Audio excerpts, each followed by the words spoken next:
So, Final Fantasy VII Rebirth. It's a 10 out of 10 because of this. No questions asked. 10 out of 10, game of the year. You guys want the real review? Fine, I guess I'll give it to you. Okay, so Final Fantasy VII Rebirth is a sequel to Final Fantasy VII Remake, which is a remake of the original Final Fantasy VII for the PS1. The OG Final Fantasy VII is one of my favorite JRPGs of all time, and it's definitely one of my favorite Final Fantasy games, if not my favorite. So when I played Remake back in 2020, I loved it.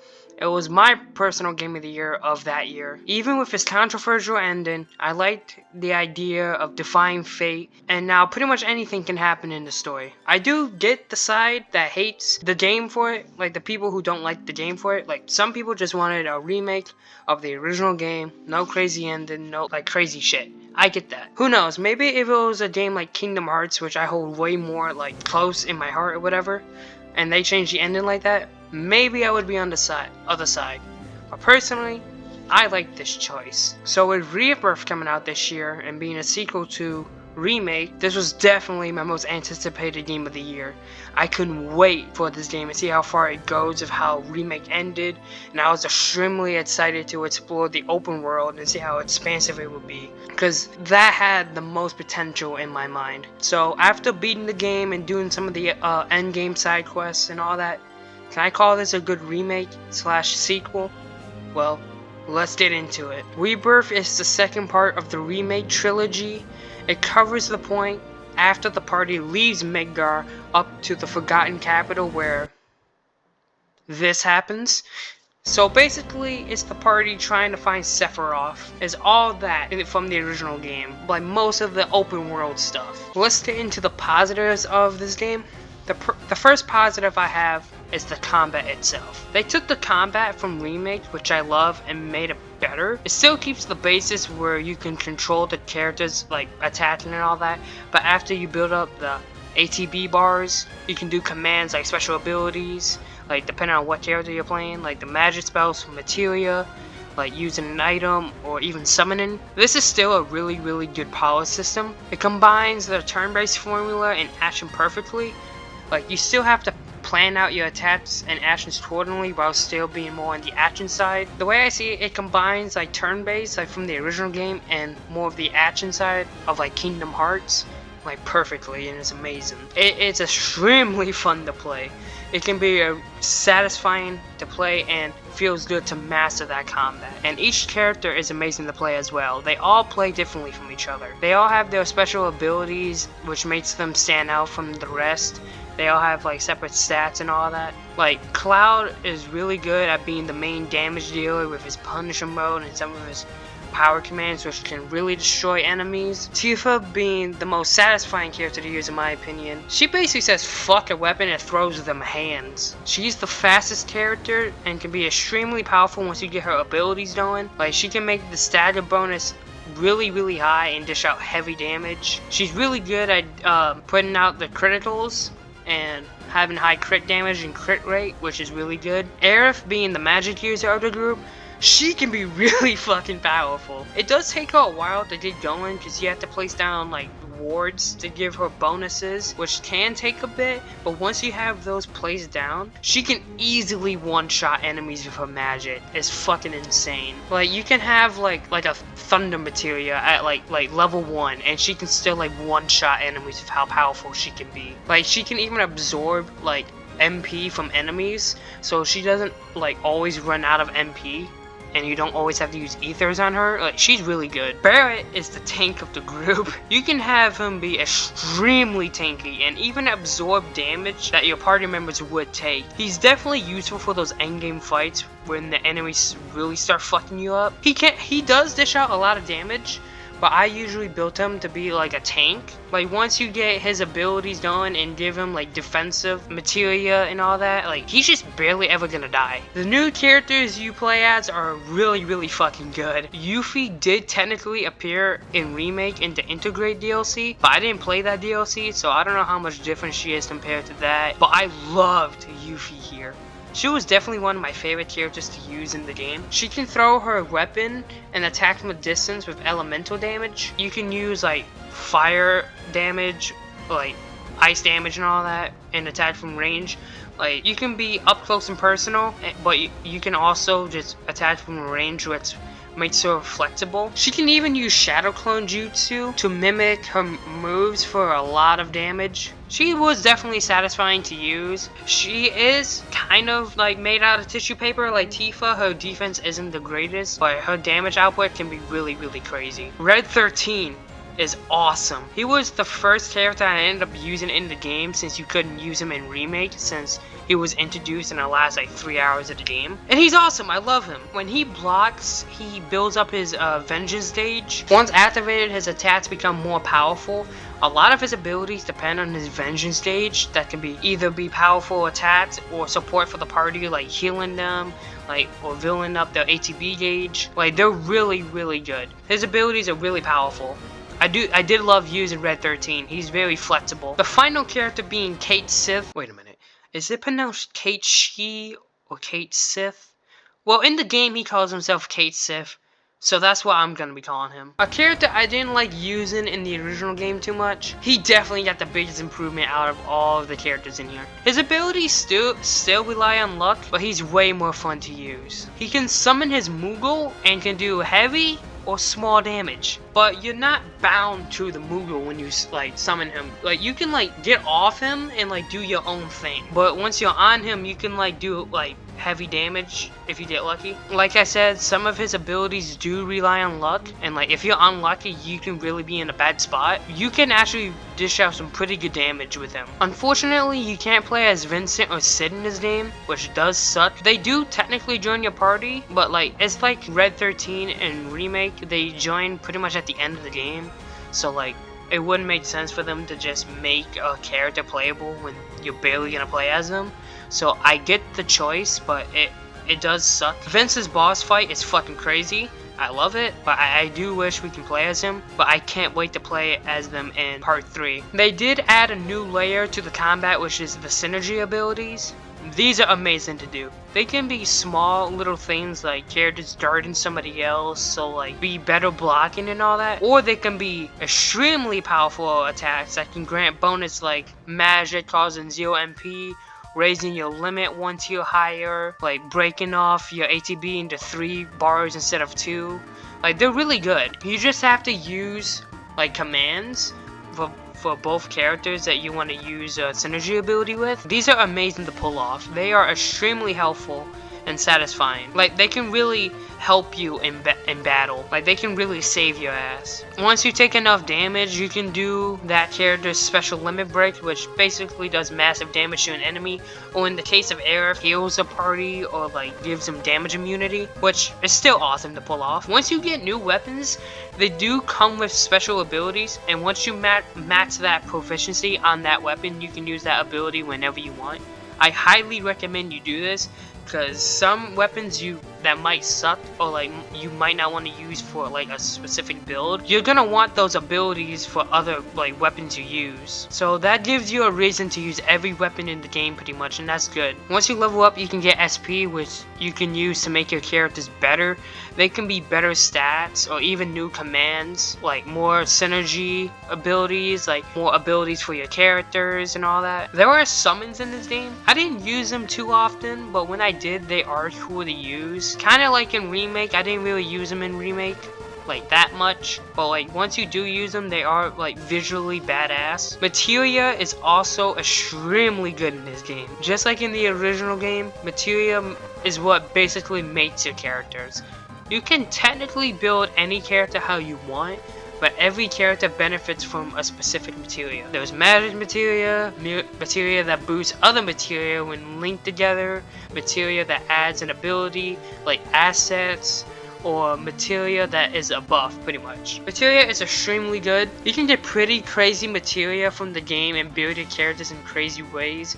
Like, you can have Cloud be a magic dealer if you want, or just be extremely like damage heavy. And once you have like with Aerith, once you have like crazy magic materia, like she can do some crazy shit. And it's like that with pretty much every character. Like, once you like have like a build in mind and you get the material that makes that build work for a specific character, each character is amazing to play. It might be a little like complex and like hard to get into, but once you like learn the material system, it's awesome. The bosses in this game are fucking crazy. They are challenging and fun to fight, and these fights get really intense at times. They definitely put your skills to the test with some of these fights. The game is harder than Remake. There was a lot of points where I got my ass handed to me. Like, I got fucking bodied in some of these bosses. The higher difficulty made taking these bosses down way more satisfying to me. And like, most of them are like fair to fight. Like, there's never a fight where it feels like it's cheap and they just do some bullshit. Like, most fights is like, I failed because I didn't do this good enough, or I could have done this better. Like, it's very satisfying. I do love the difficulty, even though the final boss fight made me lose a couple brain cells. They do keep some of the more iconic fights from the original game in here,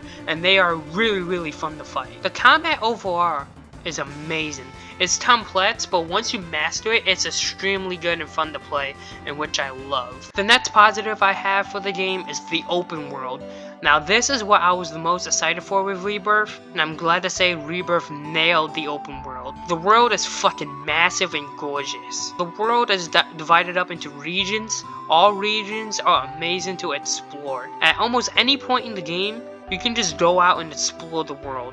And there was a lot of stuff to do in the world too, so it isn't boring. Like, those crystals, when you analyze it, it gives you data for the combat simulator to summon a fight and get their materia. And yeah, there's like 3 different like combat simulators in this game. There's gonna be a lot of combat like simulators, and you're gonna want to fight all of them and all 3 of them. So it's fucking crazy. And there's battle objectives in the map, which you can unlock more battles in the combat simulator. There's live streams, which gives you more lore in the region you're currently in, and also gives you intel on world bosses. Yes, there are world bosses now. There's proto relics, which lead you onto a quest chain that may lead you into more minigames. Yes, there's a lot of minigames in here. Mostly in the Ghost Saucer, and most of them are all really cool to play. There's this guy where you help him take pics for his social media, which is always great. There's the Mughals and where they live. There's the towers once you activate, which help you locate these objectives. There's chocobos you can try to catch in the open world. There's so much shit to do in this game, it's insane. Like, you never get bored when you do these things. They're all cool to do. And it's satisfying once you complete like a whole region of stuff to do. You can ride chocobos around the world, and it's amazing. The chocobos can lead you to secret treasures throughout the world and secret recipes for item crafting. Yes, you can craft items in this game, and it's cool because you don't always have to buy items from shops now when you need to. And you can even make better items that shops won't sell. And by endgame, like, it's really handy. Depending on the region you're in, the chocobo you ride will be different, and it's awesome. Like, they can have a different ability, like one of them can climb certain walls, one of them can go on mushrooms and like travels like really far distances. Like, it's all really good. So you're definitely gonna want to catch those chocobos when you can. They recreated these locations from the original game perfectly. Exploring some of these areas got me extremely hyped and happy with how good the game looked and how well they recreated these areas from the original game. Like Cosmo Canyon, the Gold Saucer, Nibelheim, and every other area was amazing to explore. There were moments in the game where I literally just stood there and absorbed the scenery, just how good the areas were and how nostalgic I was from that original game. In some areas you can use the buggy from the original game to drive around. It's awesome, like in the original. It's cool because the world is so big, but there's like fast travel, chocobos, and the buggy, and eventually Sid's ship, so traveling isn't annoying. The next positive I have is the characters. I love all these characters. They perfectly reimagined these characters from the original game. I love their personalities and the way they interact with each other and the way they handle what happens in the game. Like, the voice acting is amazing too. Each character here is amazing. I love how they handled Cloud and his interior struggle against Sephiroth. They nailed it when it came down to him like slowly succumbing to Sephiroth's influence, especially near the end of the game. Tifa being Cloud's friend and trying to keep Cloud from going insane. Aerith interacting with Cloud and the rest of the party is amazing. They even made me give a shit about Kate Sith, which most people hate, and that's crazy. They all have their arc, which makes them grow as characters, especially Barrett. I love Barrett's backstory and what happened to him and what led him to where he is now. It's a perfect reimagining of what his backstory was in the original game. They kept it really intact and really good. And each member feels like they belong on the team. Like, each member has been fucked over by Shinra in some way, so like their inclusion in the team, like it feels like earned, and all of them awesome. I love the relationship Cloud has with the party, especially with Aerith and Tifa. Like, you can tell they truly care for Cloud and don't want to see him become Sephiroth's puppet and be a complete madman. But everyone else in the party, like, you can deepen the bonds with your party members, and it's awesome. Everyone in the party is written extremely well, and I loved all of them. Next positive for me is the music. The music is so fucking good here. They remade the original OST here, and it's fucking god tier. Whenever a track played, I loved it, and I got extremely nostalgic. They are perfect remixes of the original themes from the original PS1 game. Whenever Rebirth's OST comes to music streaming services, I'm definitely gonna be listening to it because I love it. And I love the original Final Fantasy VII soundtrack. It's one of my favorite soundtracks of all time. The graphics in this game look so fucking good. We have come far from the PS1 days, and the game looks amazing. The PS1 days, the characters were all polygons, and now they all look amazing, and the areas are so fucking good. The only thing I don't like how it looks are the Mughals. They look cursed, to say the least, but that's it. Everything else looks good. The story here is extremely good.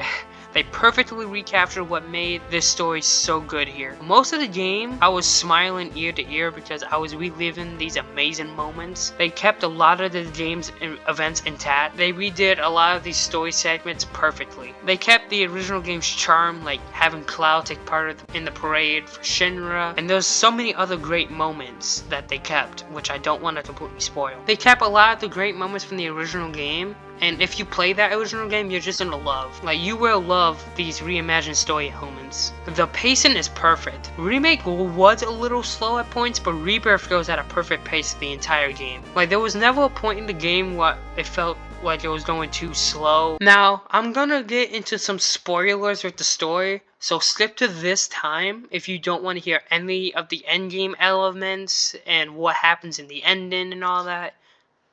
You have been warned. So there's a multiverse now. Yeah, it's fucking crazy. It's pretty much why Zack is still alive in this game when he's supposed to be dead. When Cloud and the party defeated the Arbiters of Fate, they basically allow there to be infinite timelines and worlds. I like this element of the game. It makes sense why there would be these different timelines since the Arbiters of Fate were defeated, and now pretty much anything can happen. It's pretty much like every event that can happen is a separate timeline. Aerith still dies in here. Well, she does, and she doesn't. It's so weird what happens. So what happens is that Cloud did prevent Aerith's death, but Fate still made her die. But the event where Cloud did save Aerith created a separate timeline. So there's two timelines where Aerith died and Aerith survived. And Cloud, he can perceive like both timelines. He can perceive the timeline where Aerith is alive while still being in the timeline where Aerith is dead. Like, every other party member just thinks she's dead. They can't perceive any other timeline. During the final boss, Zack from another timeline joins Cloud in the fight against Sephiroth, which was an amazing moment in the game. I was literally cheering when that happened. Aerith from the timeline where Cloud saved her helps fight Sephiroth off, which is a bit controversial. Like, after successfully fighting him off, Zack is taken back to his timeline. The Aerith that was saved is taken back to her timeline, and the Cloud is left in the timeline where she is dead, the one he belongs in. But Cloud can still perceive the timeline where Aerith is still alive. Like, everyone else thinks Aerith is dead. Like, they saw her die. She's dead in that timeline. Like, she's still dead in that timeline.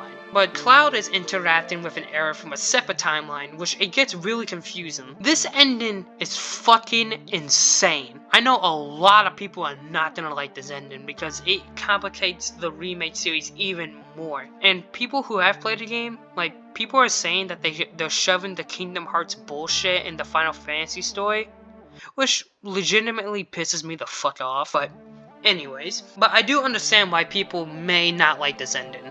Like I said in the opening, some people just want a remake of the original story. But there are people like me which do like this change. In remakes, I can get behind changing the story and making it better, or like changing it up, so we don't have just a prettier version of the original game. And now almost anything can happen in part 3. So now I'm even more engaged in the story, and it's only gonna get even more wild. I still think they're gonna keep most of the game's events mostly the same as the original game, but near the end of part 3, things are probably gonna go insane. I really do like this ending. I can't wait to see how part 3 expands on this ending and how crazy it's gonna get, and I want to see Sephiroth's plan for part 3. Oh, I'm so fucking hyped. Moving on to the myths elements of the game, I do have a couple, but they are kind of minor. The first one I have is Chadley. This is the guy who creates materia based on the data you get from completing objectives in the open world. He was in Remake. He's not a bad character, but like when I was playing the game, he did start getting annoying. He tends to interrupt what you're doing a lot of the time, and there was points where I just wanted to strangle the guy. The next myths element for me is Sid. Now, I love Sid in this game, but I wish they leaned more into how crude he really is. Like in the original game, Sid is a crude fucking guy. He said some fucked up shit, which I do understand. His backstory and all that, I do get. In Rebirth, he's mainly just a chill guy. Like, he's just a homie. I like him, but I wish they made him more like his original character. In part 3, I do hope they lean into that more, but I still really did like this version of Sid. Now, moving on to the negatives with this game, one of them is small, but they did add a new card game into the game called Queen's Blood. Like, you can face off against players in the world. I hated this fucking card game. It's confusing as fuck and not explained well at all. I would win by pure luck, because I didn't even know what the fuck I was doing. You can call it skill issue or whatever, but I legitimately did not know what I was doing, and I read the fucking tutorial like 10 times, and I still did not understand, and I just did not have fun playing Queen's Blood. I would always try to avoid playing Queen's Blood as much as possible, and whenever I do platinum this game, I'm gonna have to play it, which does suck. The next negative I have is that they introduced a new character called Glenn. He was not in the original game or remake. He was in the mobile game, Final Fantasy VII Ever Crisis. I did not play this game,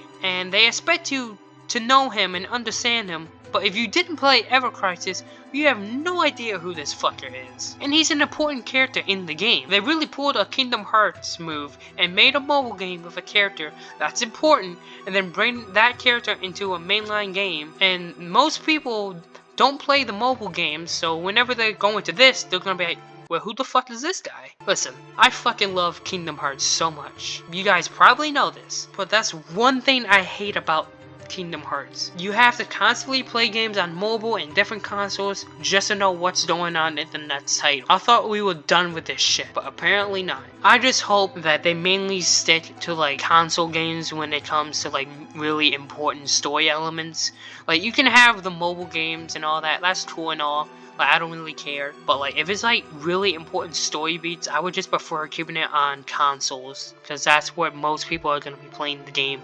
Like, most people are not gonna play the mobile games. Overall, I fucking loved this game. Even with my mixed and negatives, I think this game is almost perfect to me. I think it makes Remake look so much smaller in comparison. It improves on what Remake did in every way possible. The gameplay is so fucking good and fun to master. The music is so fucking good. I love the remastered music in this game. The open world is amazing, and it was always fun to go through the open world and do the objectives. I think they nailed the story. It's definitely a Game of the Year contender for me. I don't know if it's my Game of the Year just yet, because Persona 3 Reload is still really fucking good, but it's definitely up there for me. And that's why I'm gonna give Final Fantasy VII Rebirth a 9.5 out of 10. That's gonna do it for today's episode. I hope you guys enjoyed. If you did, leave a like, comment down below what your thoughts in the game is, and what your thoughts in the ending is. Are you excited for part 3? Because I know I am. Share this video around to anybody who might be interested. Subscribe to the channel, because I do a lot of game reviews. I do a lot of Kingdom Hearts content that you guys will probably enjoy. And I'll see you guys in the next video. Take care.